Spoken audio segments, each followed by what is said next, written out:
Bienvenidos, bienvenidas. Damos comienzo al ciclo de conversatorios de radio y televisión argentina. Y lo estamos haciendo en base a dos pilares. Primero, porque la República Argentina cumple este año 40 años de democracia. Y luego porque Radio y Televisión Argentina ha firmado una serie de convenios con países de América Latina, de Europa, de Asia. Entendimos que era muy bueno el intercambio con nuestros países hermanos sobre temas comunes. Quiero agradecer a la agencia TELAM, la agencia oficial de la República Argentina, TELAM, porque nos ha ilustrado para esta ocasión con una muestra en base a los 40 años de democracia, colores de América Latina, respecto del tema que vamos a tratar. El tema de hoy tiene que ver con el lawfare, con los golpes blandos en América Latina. Y cuando hablamos de lawfare, ya saben que es un término inglés que tiene que ver con la ley y con la guerra judicial. Podríamos traducirlo como una especie de guerra judicial. Nos encontramos ante un panorama que se ha repetido en distintos países de América Latina, Brasil, Ecuador, Bolivia, nuestro país, por supuesto, con el caso de Cristina Fernández de Kirchner. ¿De qué hablamos cuando hablamos de esta guerra judicial?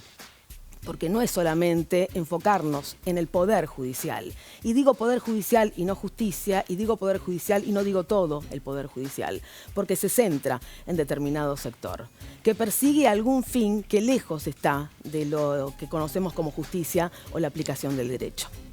Estamos hablando de un conjunto de acciones que pueden empezar con una denuncia o una nota periodística.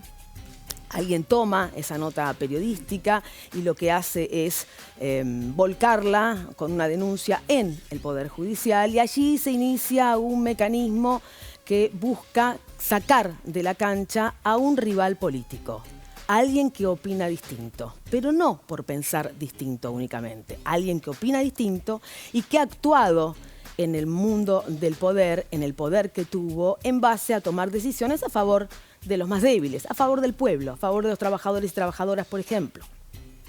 Eso, que algunos llaman populismo, tiene que ver con líderes populares que se dedican a gobernar tocando intereses. Esos intereses entienden que no es aceptable perder privilegios y entonces los defienden, y los defienden de esta manera.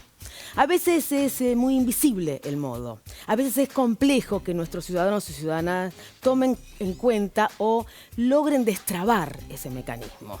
Yo voy a poner como ejemplo algo que quizás se entiende y después lo voy a hablar con nuestros invitados y paro yo de hablar, lo van a hacer ellos. Hay una serie muy interesante que protagoniza Russell Crowe, que tiene que ver con de qué modo se originó la señal Fox News. Y cuando usted revisa cómo se originó esa señal, estaba pensada exclusivamente en defender los intereses de un sector. Se crea un medio de comunicación, se elige un candidato para que ocupe la Casa Blanca.